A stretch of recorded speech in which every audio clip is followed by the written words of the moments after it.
What's up? What's up? Okay, you sound good. So far, so good. Here we go. All right. Okay. I like it. Starting out well, Hey, hopefully. Jamie's already here. Jamie, how you doing? Jamie got a new picture. Well, come on up. Let's talk, Jamie. Yo, yo, yo. I decided, Tom, like if we're gonna have this room, this space, and Yeah. if there was a proper intro, like how you should start a room, a show, I like a month ago, I just decided I'm good with yo yo yo. If there should be some like someday if we're on NBC or something, I want and they say, well, you should say what day it is. I'm going to say, how about we say yo yo yo? Yeah, it's funny. I like you say if we're on NBC or something, and I feel like I actually it just made me think of a conversation I had yesterday with somebody, and we're like in the very early stages, like literally first conversation on sort of developing a concept for a piece of content, right? Or a content series.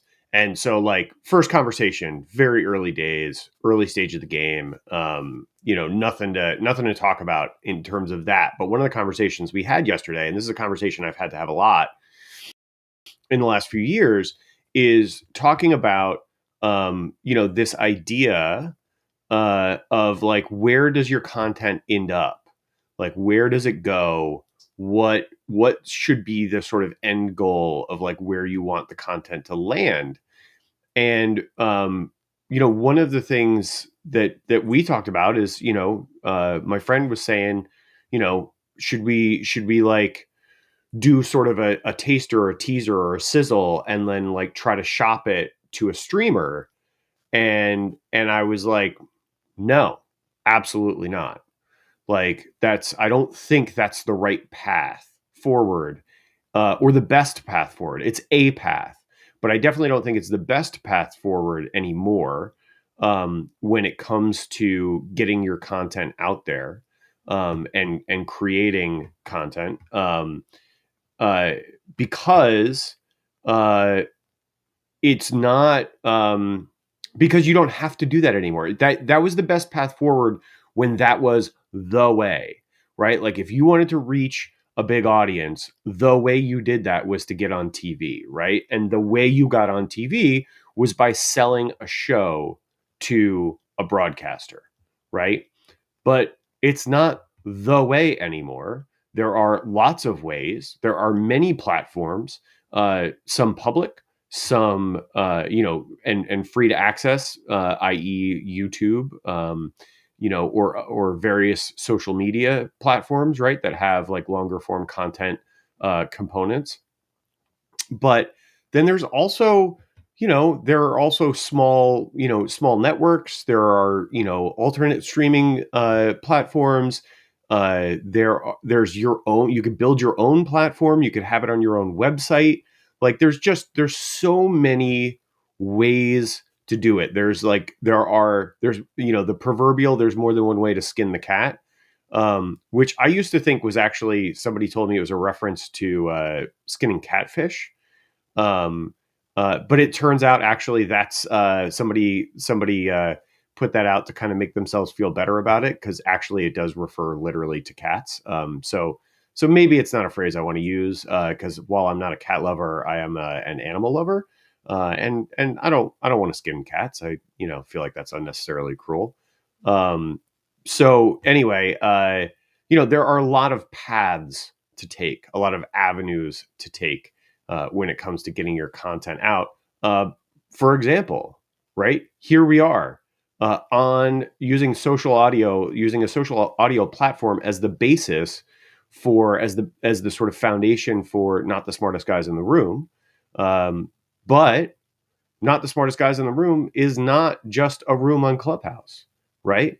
We stream across a variety of social platforms every week, including YouTube, including Facebook, including the website formerly known as Twitter, including Twitch, including LinkedIn. We're on all kinds of platforms. So it's really, there are so many ways to reach your community now, that I would encourage people, if you're looking to create something, right? If you're looking to create a piece of content, if you're looking to create a community around your brand or your business, explore options, I'm going to use that as this is unintentional. I didn't mean this when I started talking about this to do this at all, but I'm going to capitalize on the opportunity, and it'll get us into something we were talking about right beforehand. But if you're looking for ways to do that, if you're curious about how to build that community, how to reach that audience, how to communicate more effectively with the people that you want to serve through your business, your brand, well, then you should go to creativecon.com and buy a ticket and get yourself to Chicago on February 17th and 18th, because we are putting together, and I'm super proud of this event. I'm very proud to be a part of it. We're putting together an amazing 2-day event that is specifically designed to help creatives reach, build community, and develop relationships, real relationships that translate into brand growth and business growth, and ultimately, increased impact and greater impact for your branding and your business. So if you're not doing anything, February 17th and 18th, go to the Metropolis Performing Arts Center just outside of Chicago and join myself and Dom and our friend Julie and a whole bunch of other folks at Creative Con. It's a first of its kind event. We hope it's the first of many. That's the plan. This is the first iteration. So if you want to get in on the ground level, this is your chance. Early bird pricing in effect till December 8th.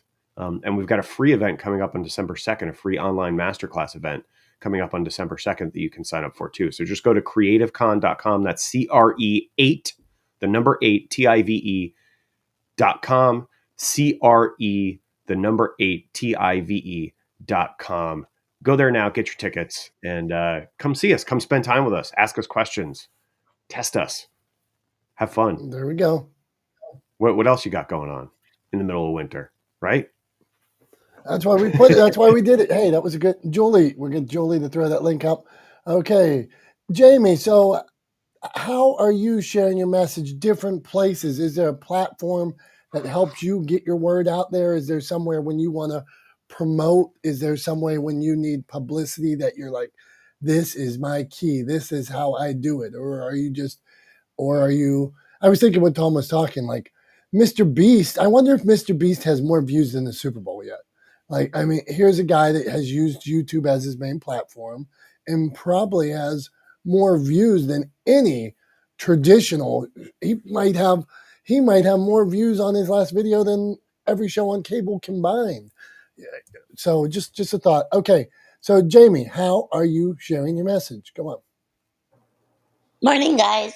Well, I share my message mostly on Facebook. I started with Facebook, and I'm planning a YouTube. And sorry, my cat's hungry, and a TikTok. But I'm very cautious with the TikTok. I'm setting it up. It's a TikTok for my dog. So, but my social media right now is Facebook and Instagram. I've been sharing most on there. Once I get set up again, because I had to dismantle my suite downstairs, I'll get going on more cameras and more, almost all of them. But that's what I do. I'm Jamie. So if you want somebody to find out about you, Jamie, that you're doing voiceover work or something like that, you feel you would use Facebook. That would be a primary tool for you. We'll call it a tool or a resource. I could say that. It's easier for me to just ramble off my Instagram. That's much easier for people to get to because I could just say it. So I like that it's together now, but you can't share all stories to each other, but for the most part you can. So yeah. Okay, let's keep it rolling. Go on, Tom. Well, I was going to say, Tom. I mean, if it's easy to say your Instagram, say your Instagram. Yeah. Like what you doing? What are you waiting for? JAIME.hill HILL.VO. That's it. Thanks. Jamie.Hill VO. Get it. Jamie.Hill There you go. voiceover. That would, unless VO spells like vinegar and oil or something. Go on. Dom, I just pulled it up. You were asking about, or just kind of throwing it out there out of curiosity. Mr. Beast, latest video 10 days ago, 103 million views on YouTube. He's got 210 million subscribers. So roughly half of his subscribers have seen that video. Like, I don't know if that's, obviously some of those are probably new people. It's not necessarily all subscribers, but roughly half of his subscribers have seen his latest video, which was 10 days ago, 103 million views. And he consistently gets over 100 million views on videos in like sort of the first month or so. So, I would just say, his most popular videos have like, over 500. His most popular video has over 500 million views. So I would say he consistently delivers audience bigger than the Super Bowl. Isn't that something when you like we break down and we like Tom, you were saying like I mentioned earlier that someday we could sell Not the Smartest Guys in the Room to NBC, and it was a flippant comment. And I know on my show Bikes and Hikes sometimes I shouldn't say that, but sometimes we talk about, hey, maybe someday we'll go somewhere else with it. Don't replay that, but maybe like Tom's saying, maybe that's not the best place for it. There's a new distribution model when you're talking about getting yourself out there. And I heard Scorsese one day. They were asking him. They were like, "What would you do if you were a new director trying to break into the film industry?" He's like, "I'd make a film and put it on YouTube." And it was that. He's like, "We didn't have that back in the day. You have this distribution model where you could go straight for it." So. All right, we're talking publicity, we're talking promotion. Go on.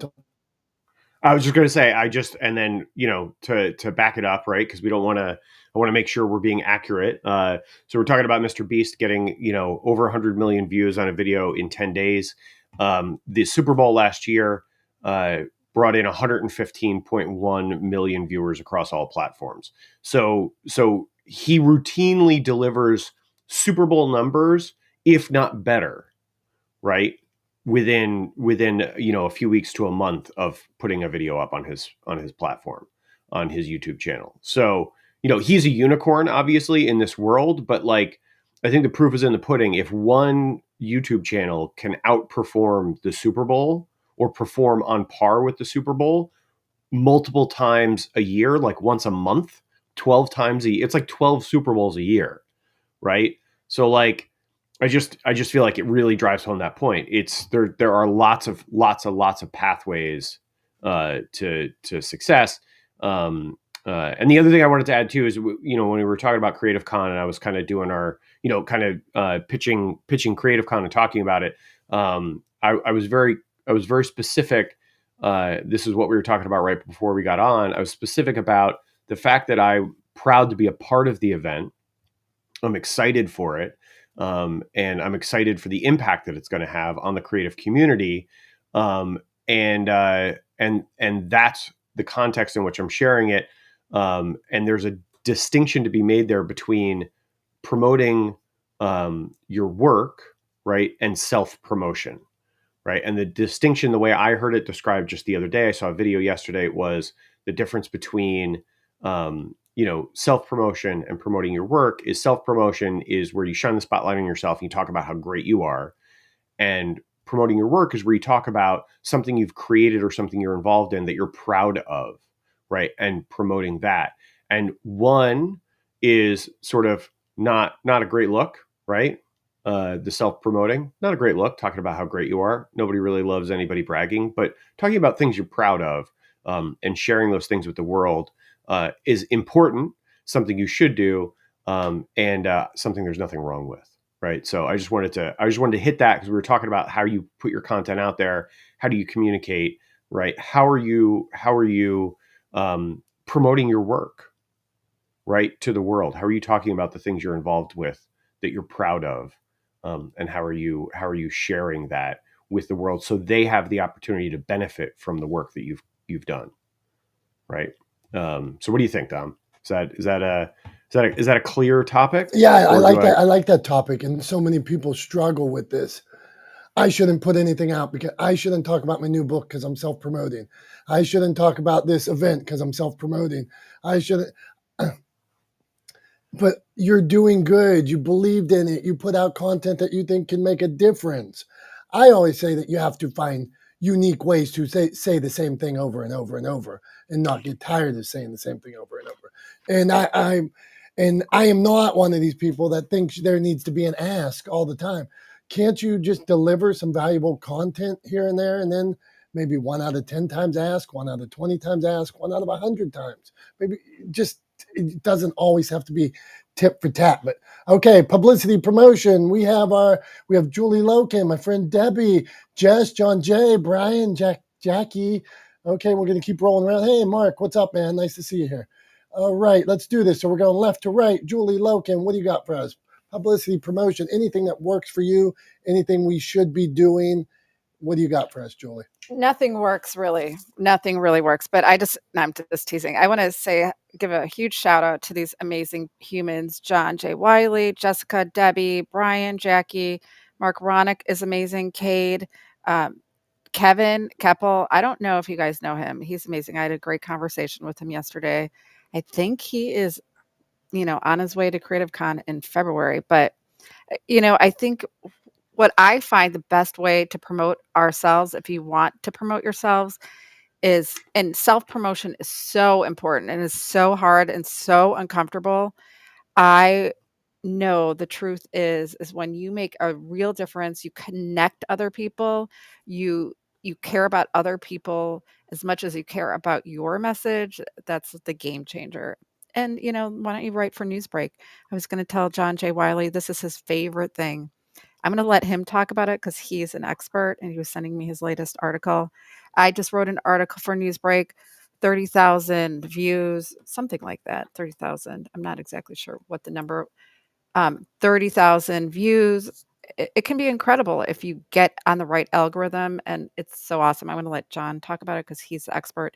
And I also want to thank Brian Alves, who just did an amazing book trail for my grandfather's book. It made me cry. So thanks, guys. So just be genuine, but do different things. Don't keep doing the same thing you're doing every single day, posting on Instagram. Yeah, it's great, but you can get lost because that's what Instagram wants you to do. They want you to get lost and addicted. So thanks, guys. I appreciate you. And guys, check out our masterclass upstairs, the link above. Mark Ronick is going to be speaking there and some amazing other people. Probably, maybe we'll get Tom to speak. Oh, no, he's a marathon or Ironman, but Dom will. It's a marathon. I'm not doing an Ironman, but I am running a marathon on December 2nd. So yeah, you're right. I won't be there, but I'm going to try to put something together for folks so I can add some value to the conversation on that day. So working on that, got it on my schedule. But yeah, and I agree with you. I just want to jump back to what you said, Dom, about not always having to ask. I 100% agree with you. I don't think you always have to have an ask. I think a better way to think about that is rather than always having an ask, make sure you offer. Right. So don't walk around with your hand out going, hey, put something in my hand. Right. Walk around, offering to people saying, hey, do you need this? Right. How can I help you? Rather than saying, what can you do for me? Right. Ask people what you can do for them. I think that's a much better way to do it. And ultimately, I think we'll accomplish a better result than walking around with your hand out all the time asking. Right. So don't browbeat people with asks. That whole notion that everything has to have an ask, I couldn't disagree with more. And we'll get some hard. There will be some marketers that say, "Oh well, that's everything should have an ask." Well, I'm just saying I don't think you need to live in that world, and to me it's a turn off, and that's my opinion. There might be somebody that says, "Well, based on these metrics, everything should have the ask." Well, if that's how you want to be, more power to you. But I'm saying it is a turn off to a lot of people. And as soon as you make that ask, a lot of people say, now I see. He wasn't really given anything in the first place. He wasn't given value. It was all a funnel to get me to here. So now we're going to my friend Debbie Griffiths. Debbie, she wrote a book. Anything that works for you or any questions, Debbie, that you think, well, this is a great way to market or get yourself out there, or these are some things I had some trouble with, and maybe our group of experts here could answer. What do you got, Debbie? Good morning, everyone. I don't know that there is any one thing that works, and I think I kind of try and change it up. Basically, I'm on the social media platforms, Facebook, Instagram, Threads, X. Trying my hand now at creating little videos or something in shorts for YouTube, trying to go in that direction, just for creativity and variety. I also have a blog on my website that I know I need to be more consistent on, but, just send out messages really, of value. And I agree with, Julie and you, Dom, you know, don't always do the ask. You got to show the value. You've got to be, people will connect with you when they think that you're genuine and that you really do care. So those are the messages in social media that I'm trying to come up with so I can continue that connecting and building. So thank you, and I land my plane. Good stuff, Debbie. And my friend Debbie is raising awareness for domestic abuse and domestic violence, and trying to help give back a little and give women an outlet, or even men an outlet when they're facing those kind of situations. So the thing I will say about Debbie is just entering this world, and she is pretty much always on message. Now she's finding her message, but one of the things that Dominick rant. One of the things that's a turnoff to me is when people are off message and you don't know what their message is. So I know Debbie's here. I know it's positive content. I know sometimes she touches on domestic abuse awareness and stuff like that. But then all of a sudden, sometimes people are in a lane and then they curve, and all of a sudden they're talking about politics, or they're trying to get you to buy Ray-Ban sunglasses, and you're like, what the hell's going on here? I thought I followed them because of this. And so I think staying on message staying consistent is a way that will help you as well. And Debbie's working on that, and she's doing it. So, hey, Jess, okay, not the smartest guys in the room. 9:30 every Wednesday we do this. We do it for about an hour and a half. We talk all things. 2 weeks ago, we talked publishing. We always talk publishing, podcasting, social media. We've been digging down into things the last couple of weeks, but if you want to jump into another subject, have at it. This is how we roll. You want to talk pop culture? That's my favorite thing. So we'll switch it up. But Jess, what say you? Good morning. Sorry I haven't been around. You've been making more videos though, Jess. I've been seeing some more content lately. Trying, but I'm definitely exactly kind of in the mold of what you said. Came out just, with the entertainment industry and kind of did that curve and shifted. But that was just really finding myself, having help from some really beautiful dragonflies and other people to kind of have me focus where my head is much just passionate, because everything else kind of flows. I love the entertainment industry, I'm not going to say, but me, I love writing. I really do. Writing, but writing about things that matter to me has become more easy and less stressful. So, with the writing and then the content, it kind of just comes full circle, and then being able to be myself. So that's been kind of the biggest breakthrough for me. Jess, if you want to get your writing out there, is there a place, like Julie mentioned Newsbreak, which we know John Jay loves, is there a place you would use, or Debbie mentioned blogging on her website, is there a place you use when you're trying to get your writing out there? So I don't have a lot of time for a lot of places. So I'm an executive contributor for Brains, Rich Woman, Rich Man, Sovereign, and then coming up here another one that focuses on authors, because I want to provide value more than just where I'm doing. So just writing for publications, getting your name out there, and your respective your subject matter expert at, and then sharing your story behind it. So be passionate, and then just find the drive, find the belief, but biggest of all, be able to be comfortable when you're uncomfortable, and sharing your message, sharing your story, not just tidbits, but everything. So that's for me. land my plane. Yeah, there you go. Well, we appreciate you, and it's nice seeing you. And welcome back, and keep putting out the content. See, I notice, and that means if I notice, more people are noticing. I had a friend yesterday. We were talking. My friend David Campbell, podcaster, and we were talking, and we were one-on-one in a little interview. And he said to me, "Well, what if you could only talk to one person? Would you do it?" He said, "Yeah." He said, "But it's not just one person you're impacting. What about the person they talk to? What about the person they talk to? Maybe they share that message." And I'm not suggesting that any of us are only talking to one person, but if you could sit with them and talk to them and connect with them, like Julie said, you would probably take that opportunity. So don't be so quick to look at those likes and comment. I'm so mad about John. The thing that is in my mind lately that I wish everybody would do is I wish you could turn off likes and comments. And now I want you to, now let me preface this. I want people to interact with other people. Yes, interact with other people. Interact all day long. But I wish you could turn off and not see the hearts on your content, not see the likes on your content.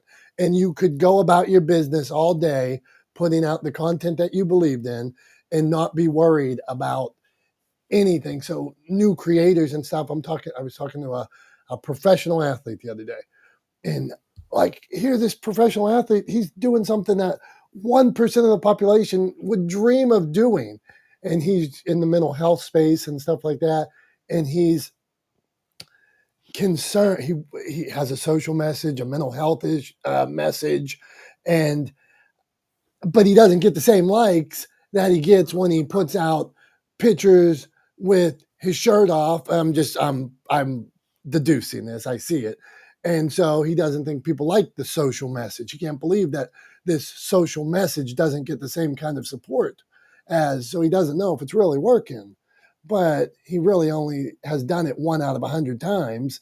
And the other posts are, I don't want to say what sport, the other posts are success in that sport. Well, at, hands raised after winning in that sport.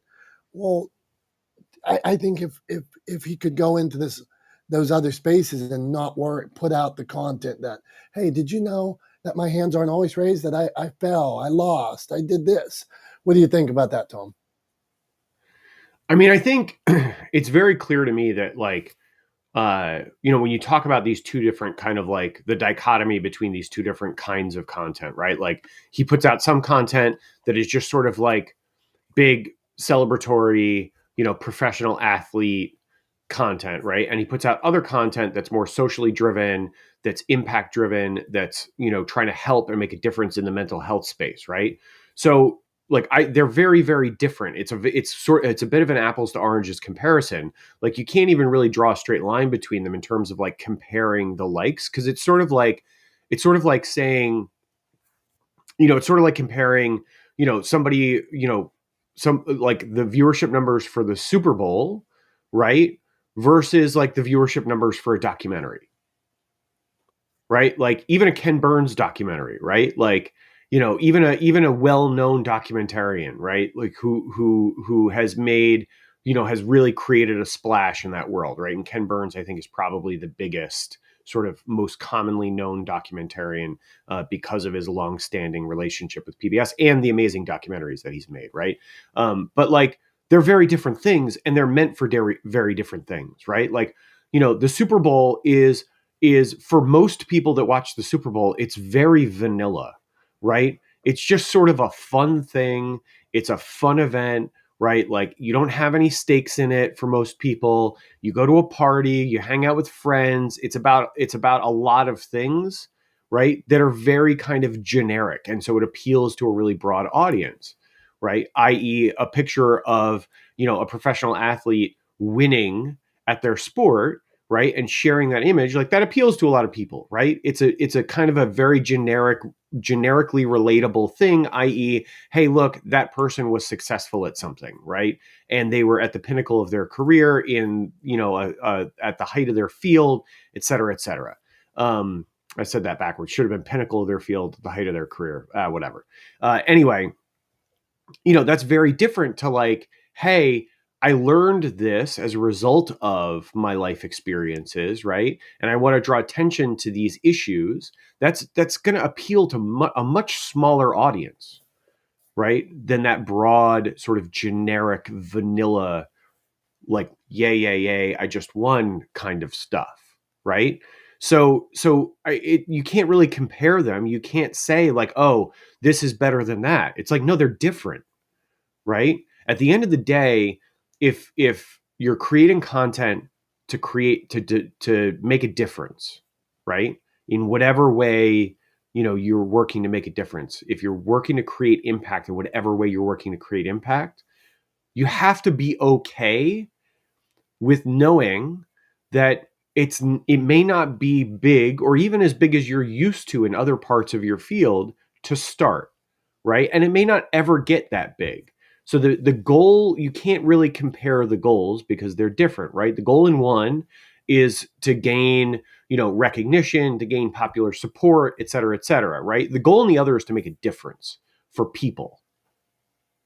So I think if you're making a difference for a person, I count that as a win, right? If you're making a difference for 10 people, I count that as a win. That's a huge win. Those 10 people's lives are measurably better because of the thing you created. That's a win. It doesn't matter if 1,000 people click a thumbs up button on social media. It means nothing, right? In that context. So I think you have to take everything, put everything in context and look at it through that lens rather than trying to compare apples to oranges. It's the same thing. I had somebody ask me if I was trying to become, get on a bestseller list with my book, Legendeering, right? And my answer was, I don't care. And they were like, huh? What? What do you mean you don't care? And I genuinely mean, I do not care if Legendeering ends up on any bestseller list. Makes no difference to me. That's not why I wrote the book. And that's not the intention with which I wrote the book. And that's not what I want the book to do. I want the book to humanize the world of business, right? That's what I want the book to do. And I don't see how being on a bestseller list improves, whether or not I start to make that mission a reality, right? Like, so I don't care if it gets on a bestseller list. In the long term, do I want it to sell a lot and spread the message a lot? Absolutely. But bestseller lists are all about sort of short-term sales in a narrow window and blah, blah, blah. You know all this, right? Like, and if anybody's curious, look it up. Like, how do the bestseller lists work, right? I don't care about that specific metric. It doesn't mean anything to me, right? Over time, do I want it to sell a lot? Yes, because that would help spread the mission. But do I care about getting on a bestseller list? Really not. Really don't care, right? And so I think it's just all about the context, right? How are you looking at something? What is your goal? What is your mission? And is what you're doing in service of that mission? And if the answer is no, then why do you care? I don't know. That's my thought. I want to know. All right, let's keep cruising. Live. I added live to the room. Although, did you guys notice in the hallway, Jason? We're going to John Jay, then Brian, then 7-2. But Jason told me the other day that you can like mute things in the hallway, so you can go out to your hallway and let's say there's a bunch of stuff that you don't like that isn't content that you want to see. So I would prefer to see live rooms because the way I use Clubhouse, I use it passively a lot of times in between meetings. So I just want to listen to live music. I can't push buttons. I can't sit there and like navigate whether it's, I just want to listen and maybe I have 10 more minutes. I'll jump up if somebody says something. That's how I use it. So Jason says you can go out to the lobby and if there's a bunch of content that you don't like, you can like push on it and hide that content. Then you'll get more live content. So, all right, we're talking publicity, talking promotion, talking sharing your message. John Jay, we're going to get you on a plane. I'm hearing John Jay might get on a plane and come to Creative Con. The invite is out there. So, and hey, other people got stuff going on. We realize everybody can't come either. So we appreciate you considering it. And there's a master class too. So John Jay, what's going on? How are you promoting besides Newsbreak? What's working? Oh, Newsbreak is big. It's been a real big game changer for me, and it generates revenue. I sent Julie an email. I just got my first deposit into my account from them. Facebook is also generating revenue with their performance bonus. Those are two separate revenue streams. But the added bonus, the really big reason for Newsbreak, which by the way, for those who don't know, is 50 million monthly users on there. You can create news articles, and when you get a certain following and meet the criteria, you can earn revenue. But it generates domain authority and backlinks for your website. So I just did an article for a podcast episode. Those traditionally don't do as well as other news articles. However, they both include links to my website at the bottom. So all of them generate more backlinks and increase domain authority and increase search traffic. So it's a win-win. Secondly, the big one for me is Facebook. And I would say this, and I'm glad Tom brought up Mr. Beast. It's not in my realm. I don't do videos. But when you look at what Mr. Beast does, everything in his titles and in his keywords, it's not about him. It's not about him. It's about the consumer. Who's going to consume his show? And the very first thing he does, like he focuses on money figures a lot, is what drives people to consume his content. So all the opportunities for branding and doing sales and doing all that stuff, that's great. That should be part of every content creator's journey. But none of that can occur for me anyway until people either listen to the radio show or get their attention and they click and start consuming the content on the podcast. Because other than that, there's not a whole lot of options. So if I start any caption, anything with I or meet me or whatever it is, I'm missing an opportunity to strike a chord with what is going to resonate and get the attention of the consumer. So that's the number one thing I'd say is and even people focus on value, that's great. But if your value doesn't get their attention, that's the problem. You got to get people's attention. Otherwise, it's never, ever, ever going to happen. John, I was in a room yesterday, and somebody said that it isn't about the message; it's about the pace, the flow, your cadence. And they said it wasn't about message. What are your thoughts on somebody saying it's not about message?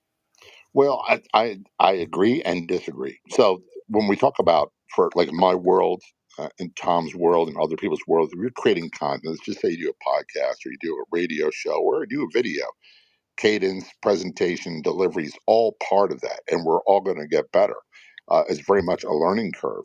However, if your first word of your title, your keywords, your captions when it comes to social media doesn't strike the attention of consumers, it doesn't matter. Unless you have someone behind, like CBS or a big company behind you promoting you, if you're like me, you do all the promotion yourself, you've got to get people's attention. So the good news is just with Facebook alone, I think that the estimated audience for my show was like 270 million people worldwide.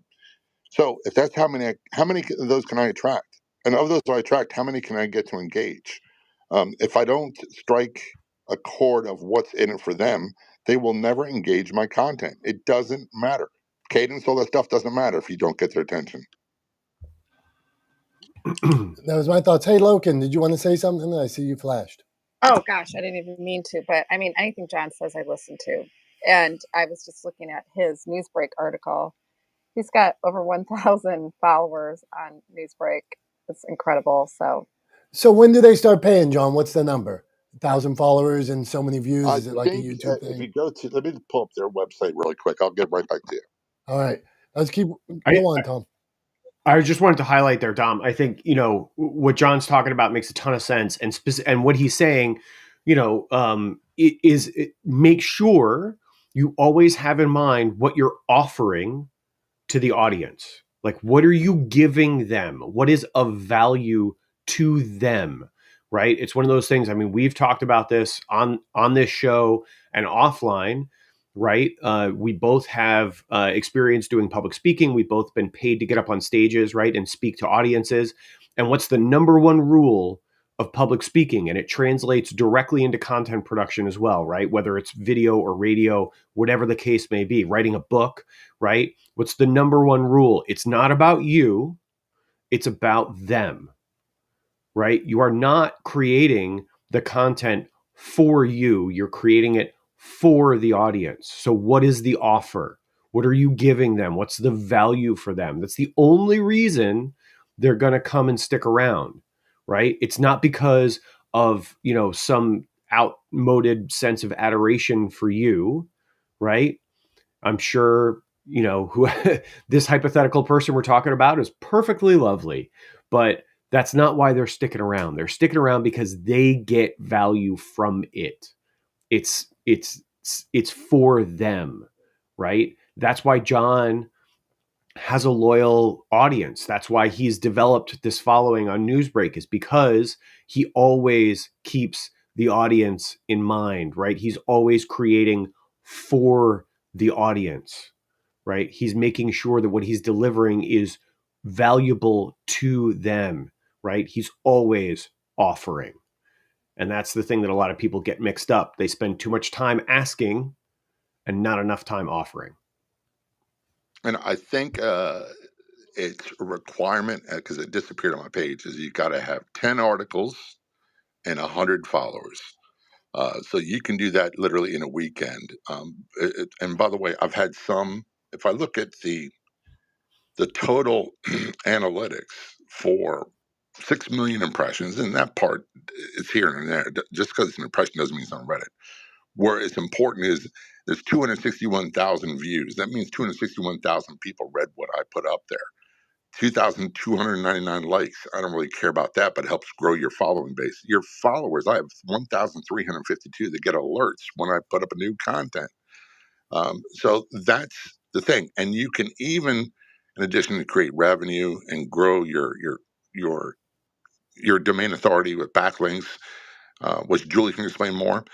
You can even, I've done it with some, you can even post articles that are affiliate marketing driven. They've got codes you have to put in there, requirements, but you can do that. If you are good at writing, which I'm not, it's something else you can do, but it's a way of getting more people exposed to your content, and it creates nothing, costs nothing, but you can also earn revenue at the same time. So that's the win-win part of it.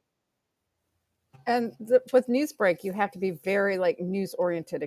The fluff pieces don't exactly work, which is what I kind of am playing around with. It Yeah, has to be I've seen at the some top that of done bills. like my wife's gonna do some of the top 5 dog friendliest cities in Florida. Oh, well, Some of that's those do cool. really, really Yeah, good. yeah, for sure.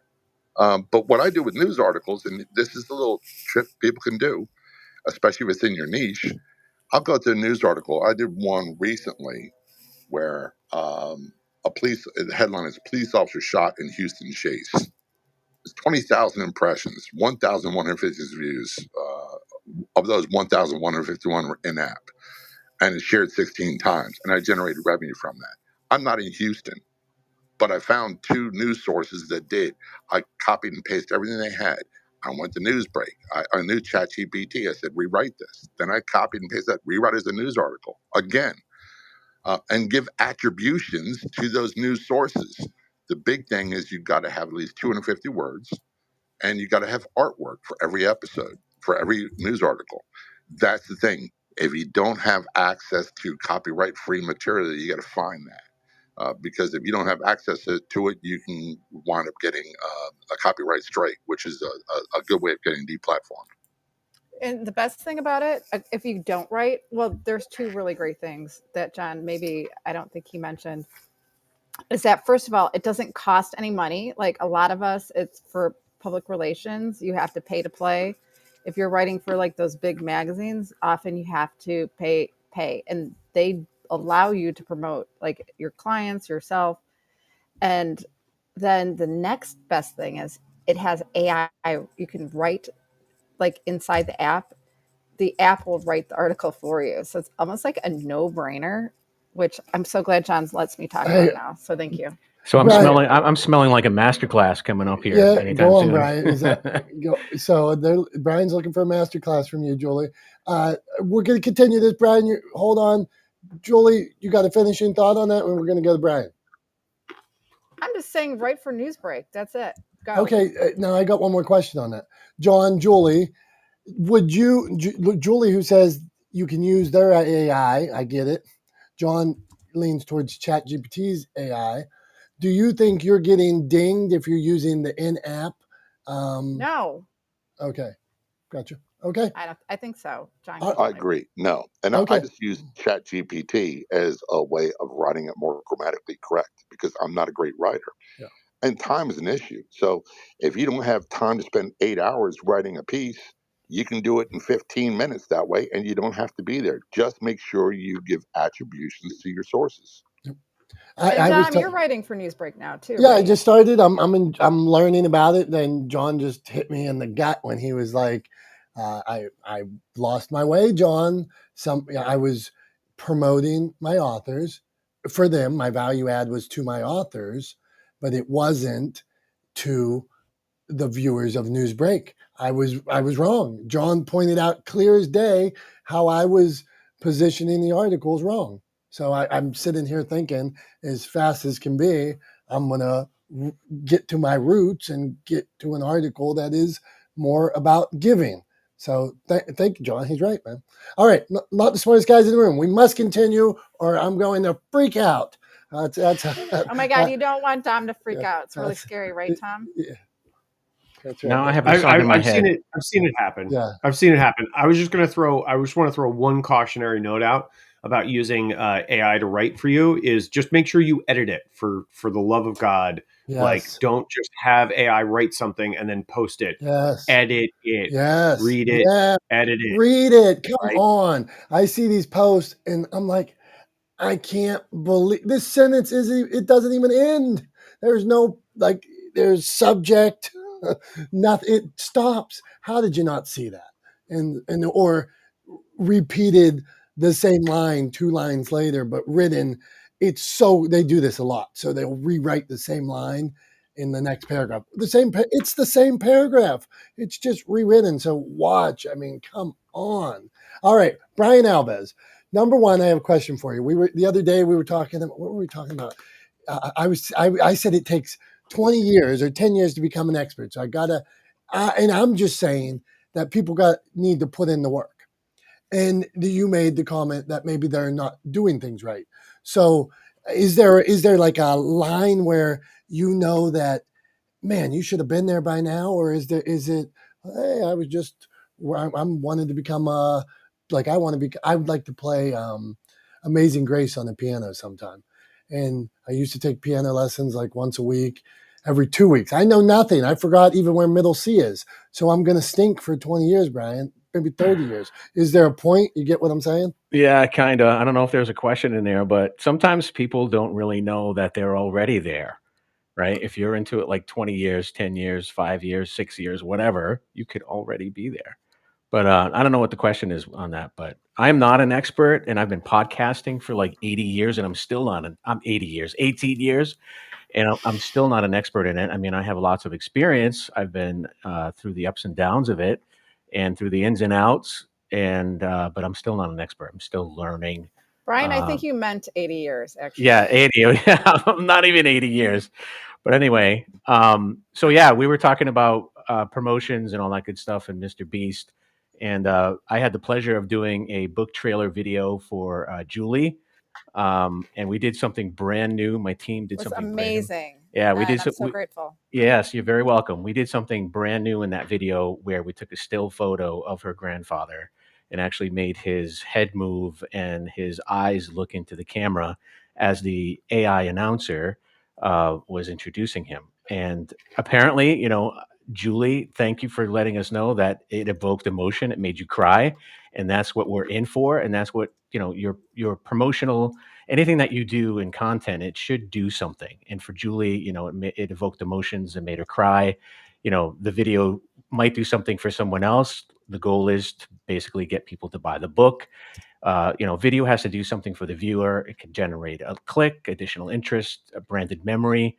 And she cried. So that was awesome. It did something. That's what I always, my team and I always want to do. Like, he's awesome. And Dom, like, I think I sent you the video. Like, he made my grandfather, who's been dead for like 20 years, come to life. It's so insane. Yeah, it's creepy. We actually left out the part where he like gives a smirk, and it just didn't go with what the announcer was saying. It's like he looked at the camera and he gave like this smile, and it just looked really cool. But anyway, so my team and I, we brainstorm ideas and we dissect Mr. Beast constantly. And from our perspective, Mr. Beast is not just a series of these videos. He's actually like a phenomenon in digital marketing and social media engagement. I mean, if it's about the audience, he has these elaborate videos that focus on the audience. It's always something a philanthropic stunt, a viral challenge, an extravagant giveaway. And those stunts, they're performing these large scale attention grabbing activities, and they're giving away large sums of money, cars, houses, to random people. So the content he's creating is specifically for his audience. He's like creating these expensive challenges, engaging charitable acts. So he basically blends like entertainment with generosity, and that's why he basically has like this massive following. So he's doing something different all the time, and that's what we should do in our promotion and what we do to promote our content, our services, our products.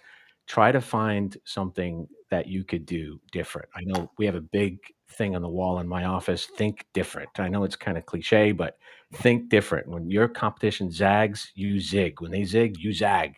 So always do something different. And for Julie's video, we did something different, and I think it was impactful. Thank you, brother. Zig when they zag. That is a good overall tip of, like, if you were looking to get back like a little bit of the roots of the room today, like we were talking about publicity promotion. Well, you're doing video, you're creating videos for people, you're creating stories. Is there a way that you think that something you've seen work for your clients or you as far as promotion or publicity? Yeah, just do something different that your competition is not doing. And it may be so simple because everyone now is like, okay, I have to do a video, I have to write something, I have to put a blog post up, I have to put social media. And we're finding that, our clients are just the market. I mean, it's just saturated. You're constantly getting bombarded on your phone with something, someone trying to tell you something constantly. And it's just so, you just scroll and you don't pay attention to it. So with my clients, it's either a video. Sometimes we invite like our last client, we invited a bunch of people to a drive-in theater.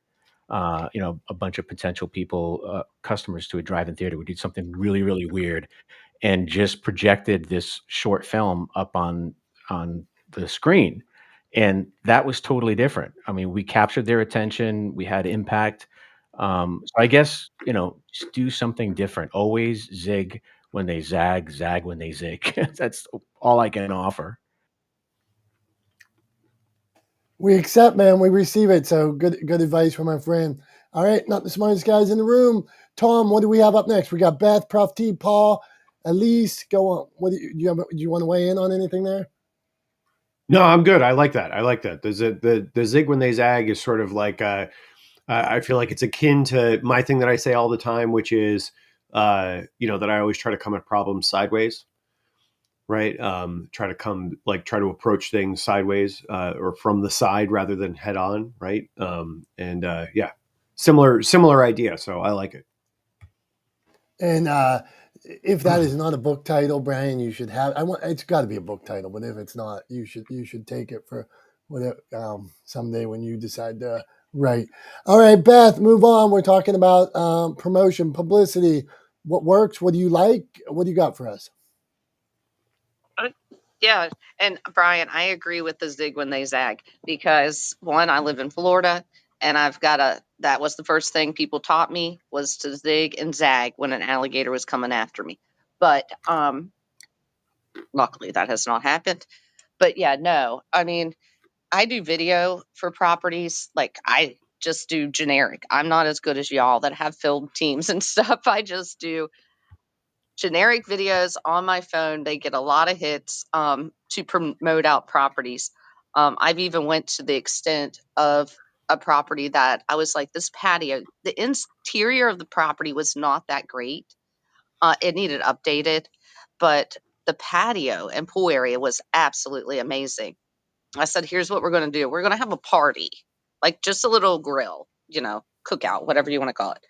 And I videoed it because I wanted people to see how great this patio was. That property sold the next week. It just took them from the perspective of looking at the photos to here's a video. This is what people can do. This is what we can do in our new house. We can have fun too. But I'll pass it back to you guys. I'm enjoying the conversation. Beth, very cool. I always wonder why realtors don't just like walk around on Facebook, like doing live videos or wherever inside the houses. Like, wow, this is so cool. Imagine yourself being here. I mean, like exactly what you're talking about. Seems like I'd do that day one in the house I was trying to sell. Whatever. Okay, Prof T, what do you got for us? Weigh in. That was a bad segue, so we'll give her three. Sorry about that. See, I said it was a bad segue on my part. I can't just blurt out something. What kind of nonsense is that? Go on. I'm pretty good on my feet. Hey, everybody. Good morning, good afternoon, good evening. What a fabulous day. What a fabulous topic. I was a little bit late in the room, and I'm only going to share this really quick because I cannot add anything of value. You guys all nailed it, and hard acts to follow. Always a pleasure to be here. This is all I'm going to say. I'm learning at my age, learning so much. And I just want to say, Paul, who's after me, had a beautiful conversation with him on the phone. And LinkedIn, we met live on LinkedIn. And this wonderful soul just taught me so many different things about business, about social media, and about how to do it the right way. He's 26. And I just hung up and my jaw dropped. And I said, thank God for people like Paul, who just spent an hour with me, just talking and encouraging me. And you guys, I could probably be his grandmother or something. All right, that's all I'm going to say. So, you know what? Here's my tip. Always be learning and don't take yourself so seriously. Thanks, Prof T from Philly, where it's just a bit chilly. Back to you, sir. Thank you. Thank you, Paul.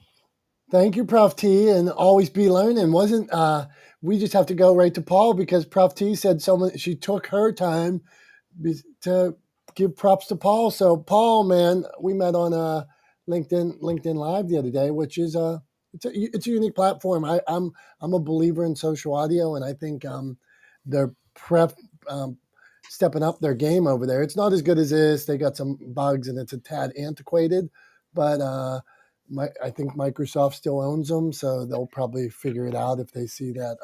Go on, Prof T. Dom, can I just say something real quick? Yeah. Paul, I'm sorry. I cannot be your grandmother. I can be your sister, your older sister. Okay, thank you. That's all I wanted to say. Yeah, come on, Prof T. Exactly. Okay, Paul, weigh in. Publicity messaging. So Paul focuses a lot on LinkedIn, I believe. So, Paul, how are we underutilizing this valuable resource, and what do you got for us?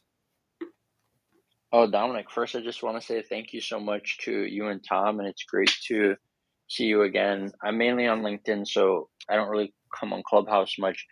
I would say that really everything kind of begins and ends with your story, which is something that I feel like you can relate to, right, Dominic? And one of the interesting things that I see is that a lot of people look at LinkedIn for kind of what it was versus what it has kind of transformed to. And I feel like I've only been on LinkedIn for a year and a little over a year, and I've used it to, speak on, I've done hundreds of audio events there, created a live show, spoken on 60 plus podcasts, live shows, events, featured in articles like Bloomberg and all these type of things in over a year. And it really all started for me from just sharing my story. And what I have found for me that works is this formula of kind of being unpredictable. And I feel like people are so unique, but they just choose to be basic. It's kind of like what I see all the time on LinkedIn is that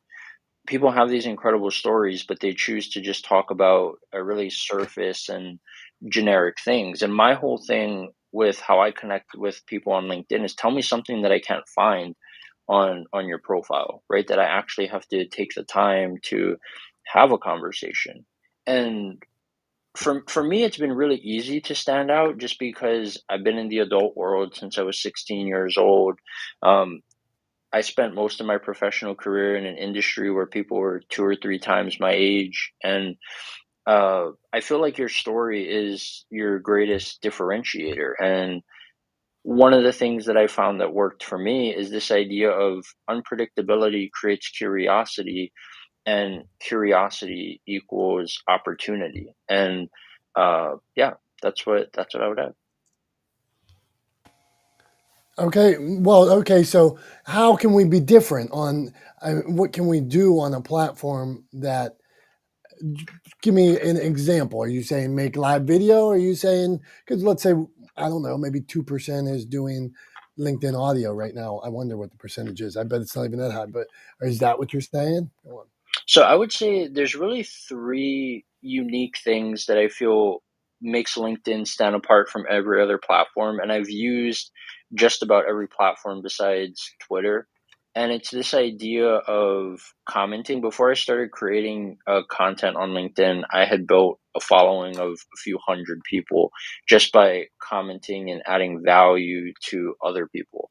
And I feel one of the challenges for a lot of people who come on social media is they have deep, and to what Brian said, I got to have a conversation with Mita Malik a couple weeks ago, and she talked about this idea that she doesn't believe that anybody's an expert. And my personal belief is that if you have to tell somebody that you're an expert, are you really an expert? I look at it as something that other people should kind of refer to you as versus yourself. But going back to what Mita Malik said, she said that she doesn't believe that anybody's an expert, but that people have deep expertise.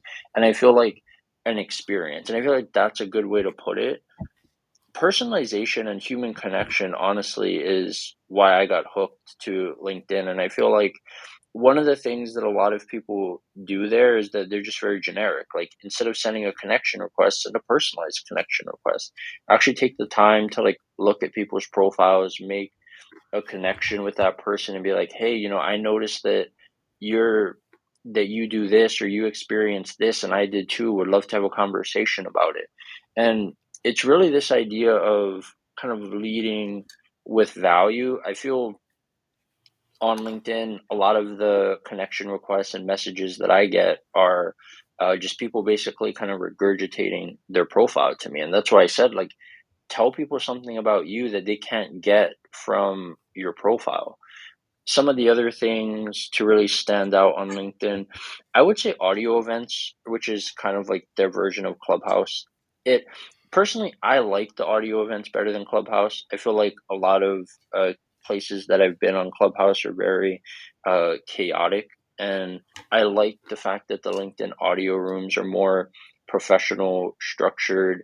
You don't really get as much chaos there, at least in my experience, and I've done a few hundred of them at this point and attended nearly 700 to 800.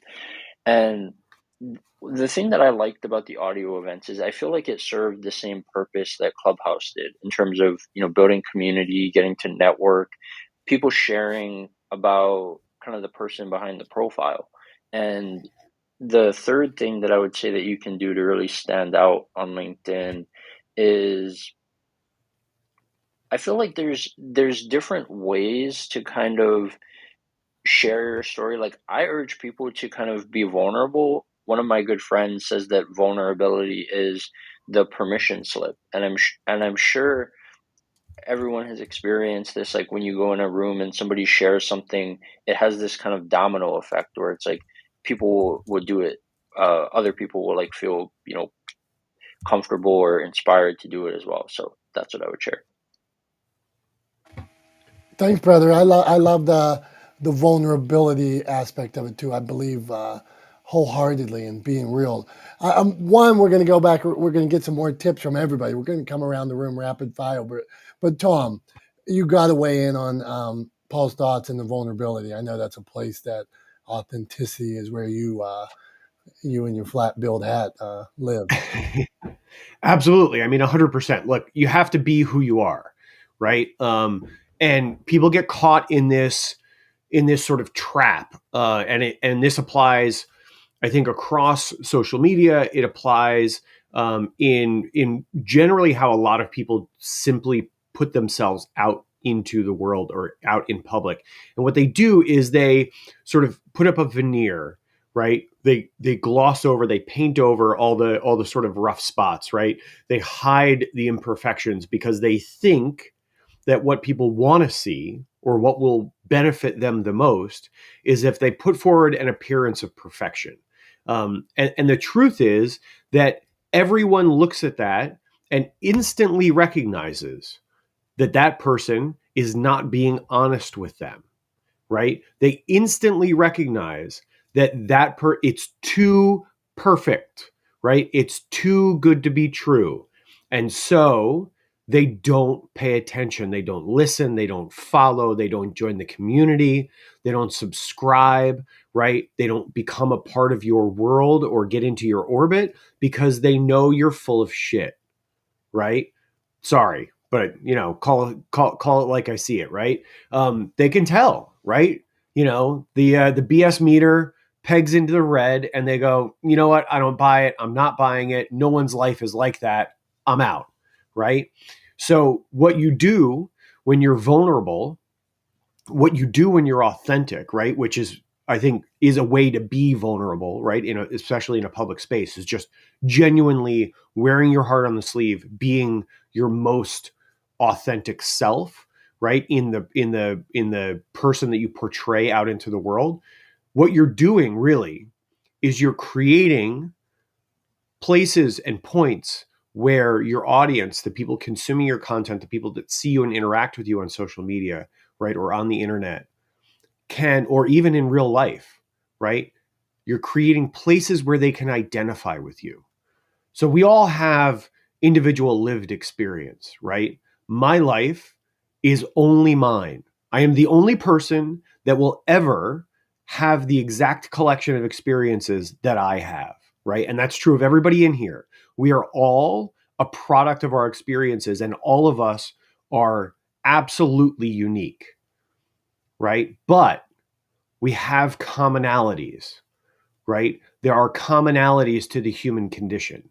And so what you're doing when you're being authentic, right? When you display that vulnerability, when you peel back that veneer, right? When you take off the paint, right? When you scrape the paint down and you get to the raw material underneath, what you're doing is you're exposing those commonalities, right? You're exposing the places, the points, the parts of the human condition that you share with the people who are consuming your content, and you're giving them the opportunity to connect with you, to empathize with you, to identify with you, to understand you better, right? And when you do those things, you create opportunity and you lay the foundation for real relationships, right?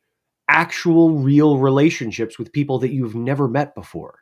And it's just because you let them know that you're also as imperfect as they are.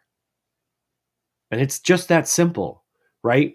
The other thing I wanted to hit on from what Paul was talking about, one of the things that I've kind of adopted, anybody who's been around for a while, Dom's heard me talk about this a million freaking times, but I don't care. He can just listen one more time. Probably not one more. I'll talk about this again at some point, I'm sure. But so I like to sort of, I try to adopt things that I kind of have happened to me, and then I'll try to figure out how I can adopt them and put them kind of back out into the world, right? And one of the things is that, like one of the things I did last year was I wanted to create a reminder for myself that my intention was always to help, right? And it was because I'd had interactions with people who had made a point of saying to me, I'm here to help you, right? Like, how can I help? Of starting the conversation, the interaction that way. And so I did a very simple thing. I changed my email signature, right? So instead, in every email that I send, every email that leaves my inbox, right? it doesn't say sincerely. It doesn't say best. It doesn't say warm regards.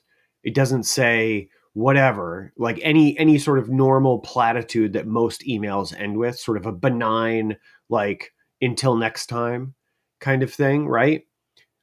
Every single email I send ends with here to help, Tom, right? Every single one, whether it's a reply or a first email, whatever the case may be, they all end that way.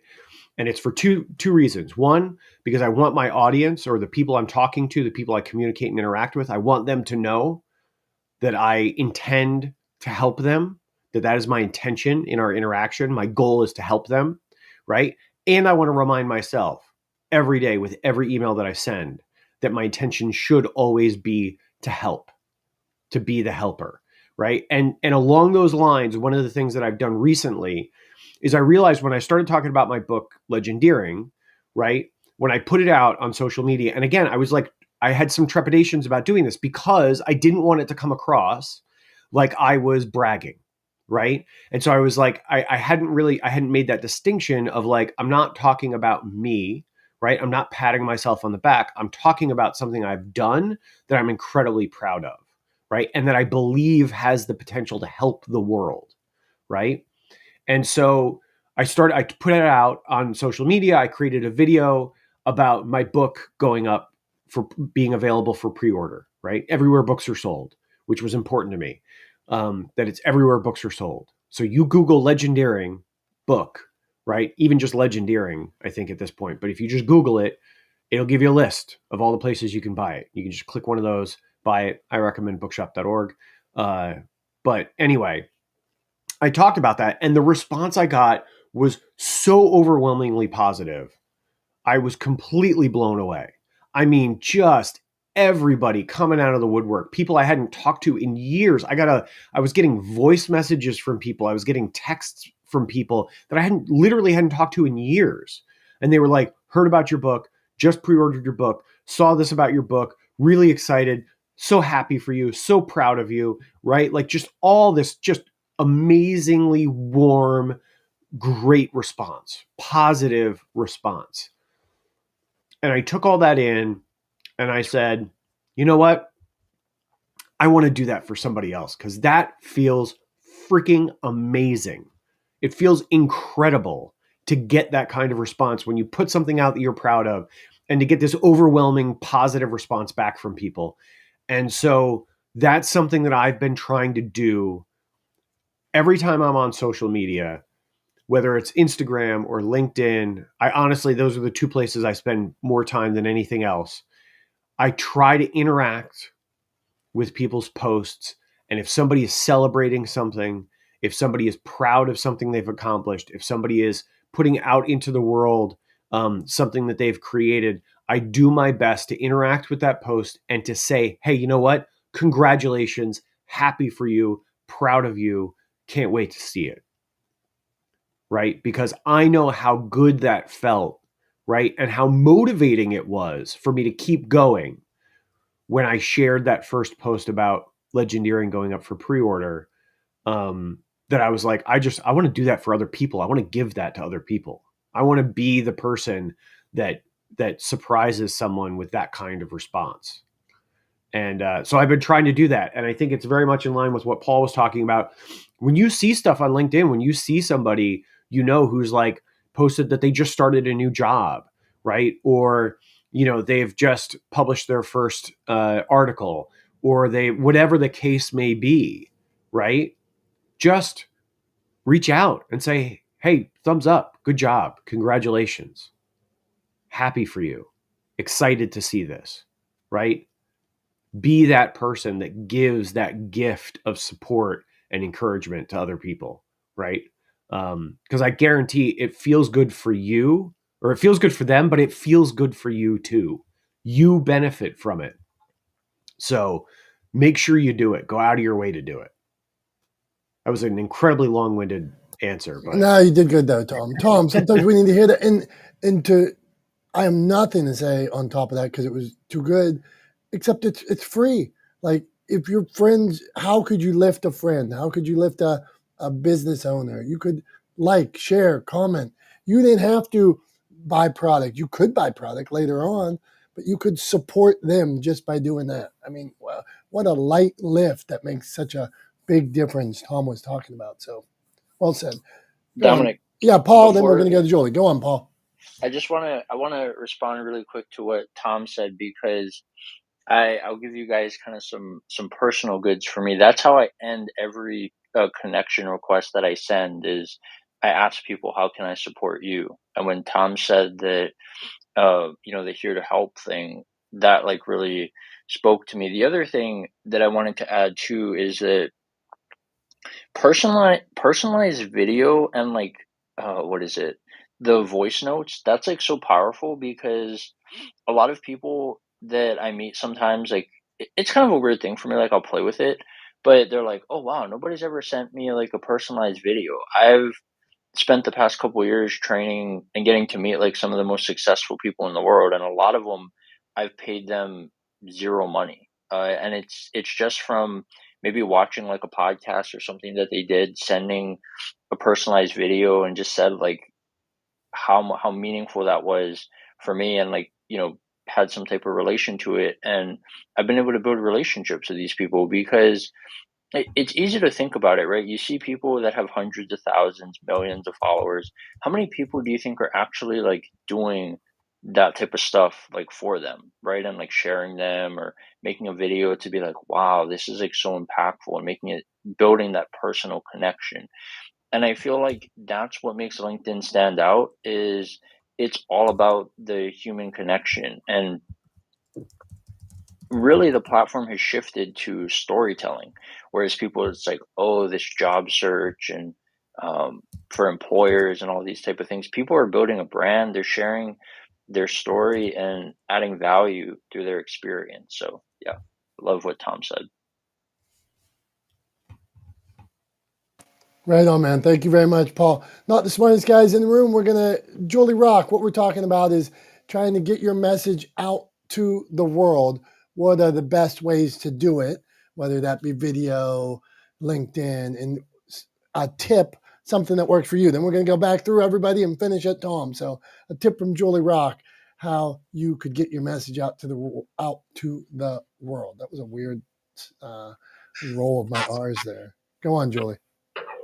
Thank you. I think the best way to get your message out to the world is to just tell your message on every platform you can, specifically live. This morning I was on Breakfast with Champions. I was so excited because it's like the first time I ever really got to speak on there, but they gave me an entire hour, which was crazy incredible. And I think that the best way to get your message out to the world is just to say yes to every possible opportunity that comes your way to speak. And so that's what I'm landing with today. Thanks, Dominic. Julie Rock, great tip, man. I said man, so that's weird. Well, and you can't just say "well, man," but great tip in general. Tom's looking at me like, "What the hell is this guy talking about?" But yeah, great tip. If I was gonna, I'll start, and then we'll go back to Paul because you're right there with me, Julie. We're gonna talk. Each of us give a tip, and we'll finish with Tom. So it's gonna go me, Paul, Prof T, Beth, Tom, sharing your message, and Tom. That means your wrap up when we get back to you. But and you can give us a tip. But along with what Julie said, say yes. I'm a believer in practicing the message. Practice. What does that mean? Well, write it down. Practice it on LinkedIn.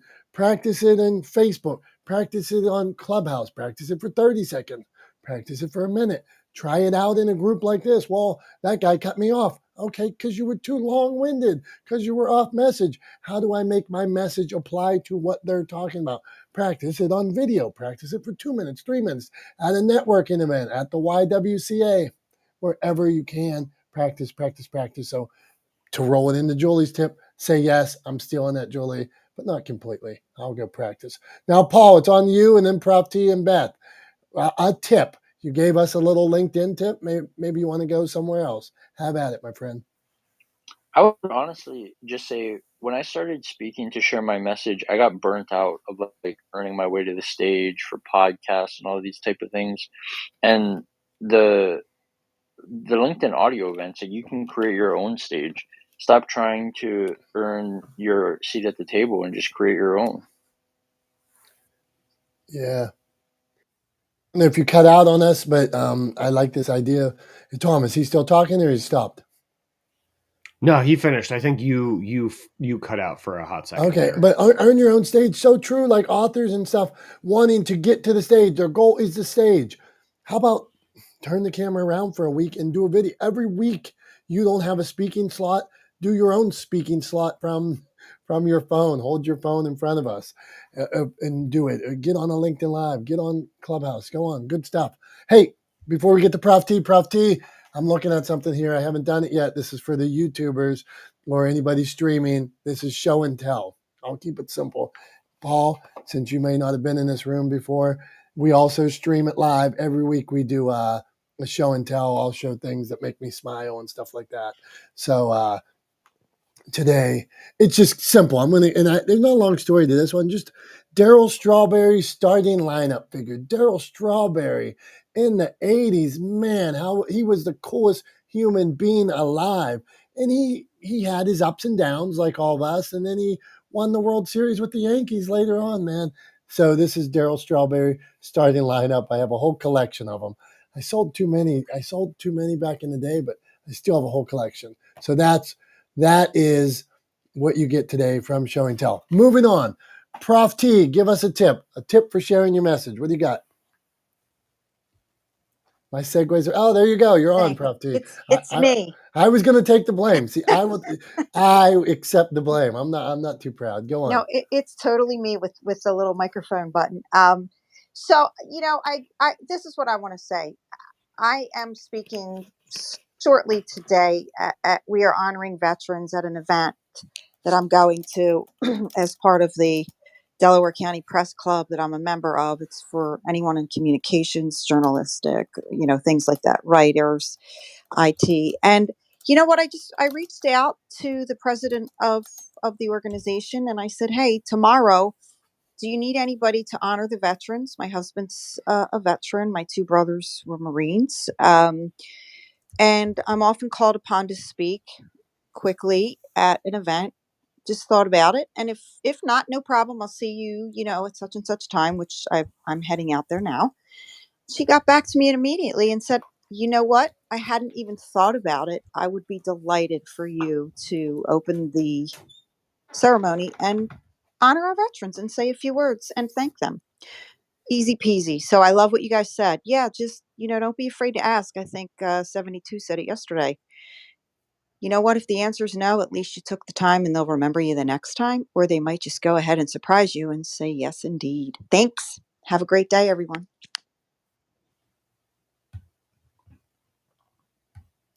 Thanks, Prof T. I think you're 100% right there that you just you can't be afraid to ask, right? You have to put it out there. You have to take chances, right? Because otherwise you're never going to move forward, right? If you play it too safe. So I think we're on to Dom stepped away for a second. So I think we're up to Beth. What's your tip? What do you want to share? Yeah, I just want to say, amazing room, Tom. I was sitting and listening to you, and that's something that I train a lot of agents on, is coming from the place of contribution. Don't always look at it as me, me, me. Turn it upside down and make it a we, we, we. And when you do that, you're going to realize that you're going to benefit, like you said, so much more from coming from that place that I'm here to help. I'm here to, I won't sell your house, but that's not what I'm here for. I need to help you figure out what you need. Let me help you. I have a list of people I can help you with. And Julie, I am so glad. I have to say this. I am so glad and proud and my heart is pouring for you that you got an hour today in Breakfast of Champions. Absolutely amazing. And back to y'all. Thank you, Beth, and good job, and congratulations to our friend Julie Rock. We always want to celebrate people that are doing cool things. And Heidi, I see you on Clubhouse, so I just have to say, Heidi is helping us put on Creative Con, so You have to reach out, connect with her. She is a great resource. She's fabulous. We love her. And she just got back from Tony Robbins too. And I'm so jealous because I used to listen to the tapes, and I have a Tony Robbins book.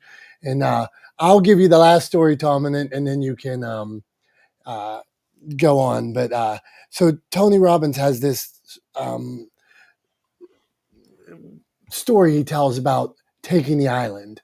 And like, if you want to take the islands, you got to burn the boats. And so he says, you got to burn the effing boats. And it's such a inspiring thing. So anything any of us want to go for, at some point you have to just go all in and go for it. So burn those boats. Back to you, Tom. You want to wrap us up, my friend? Yeah, I think I can swing something. Okay. So here's what I'm thinking, right? And I'm going to kind of go back to like kind of my core, something that is, core to me and my belief system and how I kind of try to interact with the world. It is in legendeering, it's the sort of the key principle or the core principle of legendeering as well. And it's a phrase that Paul actually said earlier, and that's to lead with value, right? Lead with value always. I was asked early on in the process of writing legendeering. I was on a call with my publisher, and she asked me if I had to ask you, what is the overriding principle of your work and legendeering? If you had to sum it up in a couple of words, what would you say? And it really was almost instantaneous. I said, lead with value always. Right. That's how I would sum it up. And there's a very, very pragmatic reason for that. Right. It sounds a little woo woo, right? But it's not at all. It is actually grounded in science. And so this is what I want to share, what I want to close out with today. When you lead with value, right? What you do is you walk around giving gifts a lot, making a lot of offers, right? And giving a lot of gifts.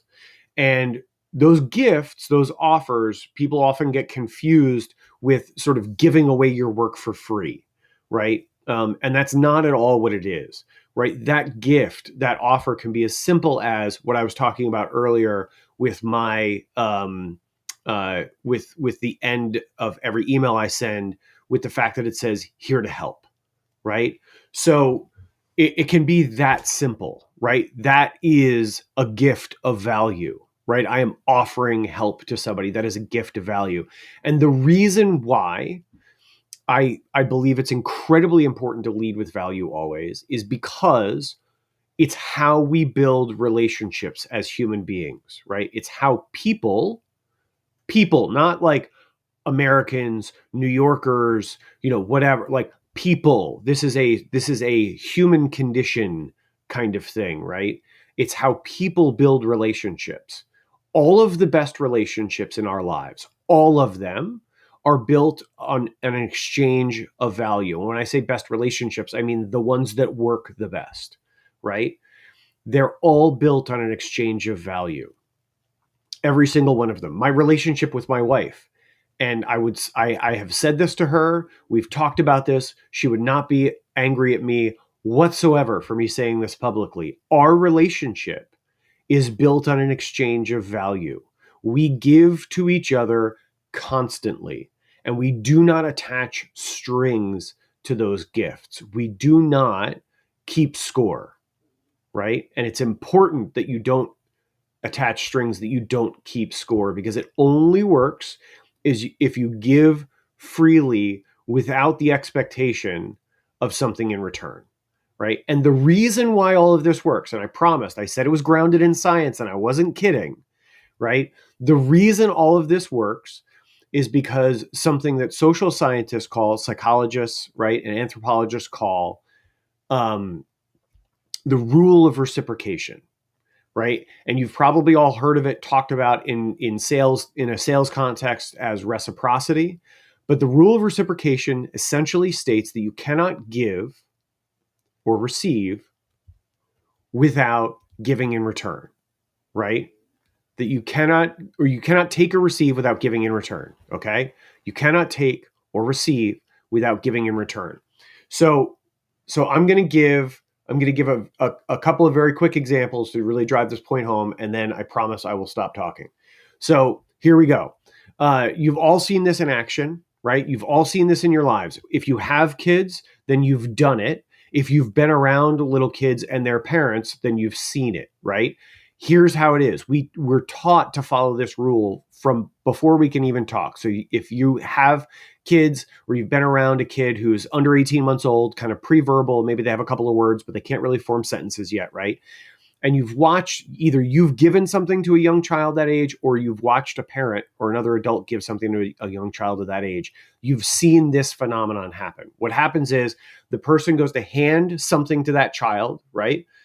And as that child's hand comes up to take that thing from that adult, the adult will say words to this effect, right? And now what do you say? You say thank you, and you say thank you, right? And they prompt the child to say thank you. And what they're teaching that kid is you cannot take or receive without giving in return. And what do you give in return when someone gives you something? You give them gratitude. And how do you give gratitude? You say thank you, right? So we're teaching kids, we're taught to follow this rule of reciprocation from before we can even speak, right? Before we can even walk, right? We're taught to follow this rule of reciprocation. That's how ingrained it is in the human condition. And so to take that and kind of bring that forward into a more adult context, right? And a content context and a how you're getting your message out there context, right? What you should always be looking to do is provide opportunities or create opportunities through your messaging, through the content you're producing, to provide value to your audience, to provide value to your community, to, in essence, buy them dinner, right? We've all been in the situation where we're out to dinner with a friend, the check lands on the table, your friend grabs the check, and they say, I got this, right? You do the little dance. Oh, you don't have to do that. Let me get my half. Let me cover the tip. Let me get the drinks, whatever the case may be, right? And then eventually you give in and you accept the gift. And as you accept the gift, you say out loud, okay, fine, thanks, I really appreciate that. But the next one or the next time, it's on me, right? That's you following the rule of reciprocation. So what I want you to do with your content and with your messaging is always look for ways to buy your community dinner. Always look for ways to grab the check before they have a chance to, right? Buy them dinner. And I promise that not every single one of them, right? Because there are no guarantees in life, but I promise that a large portion of them will follow the rule of reciprocation, right? A large portion of them will look for opportunities to buy you dinner in return. And they will start an exchange of value with you. And that, my friends, that is how you build a community. That is how you build an audience. That is how you lay the foundations for real relationships. And that is how you create impact, right? So that's what I want to leave you with today. Couple of quick housekeeping things before we sign off. I'd be remiss if I didn't say one more time, because again, I'm super proud of this. Legendeering is available for pre-order now. So go wherever books are sold. All you got to do is Google Legendeering book. I promise you it'll show up. I recommend you buy it from bookshop.org. It's a great organization. It's a great website, and they support local bookshops. But if you want to, you could just walk into your local bookshop and ask for Legendeering the book by Tom Langan, and they'll be able to pull it up in their system and pre-order it for you. So however it works for you, whatever the best way is, pre-order it now. And then the next thing is, I mentioned this at the very beginning, another thing I'm super proud of, Creative Con coming up in February. Tickets are on sale now. Go to CRE8tive.com to buy your tickets. That's creativecon.com. Buy your tickets. They're on sale now. Early bird pricing is in effect till December 8th. But before December 8th, on December 2nd, we have a masterclass online coming up. I want all of you to be there. It's 100% free. We're going to be just throwing value at you so fast you're not going to be able to catch it all. And it's just going to give you a little bit of a preview of what to expect in February outside of Chicago at the Metropolis Performing Arts Center. So go to creativecon.com, CRE, the number 8, TIVECON.com, right? That's CRE, the number 8, TIVECON.com to get your tickets and to register for that December 2nd masterclass.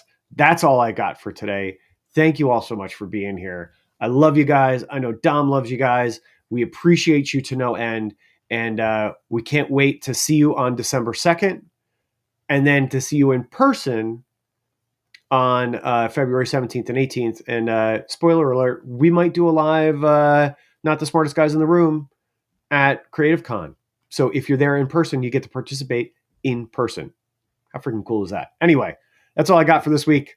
Until next Wednesday at 9:30 a.m. Eastern Time, I'm Tom for Tom and Dom, the Not the Smartest Guys in the Room. We will see you then. We love you guys. Thank you so much for being here. Appreciate you. Bye-bye.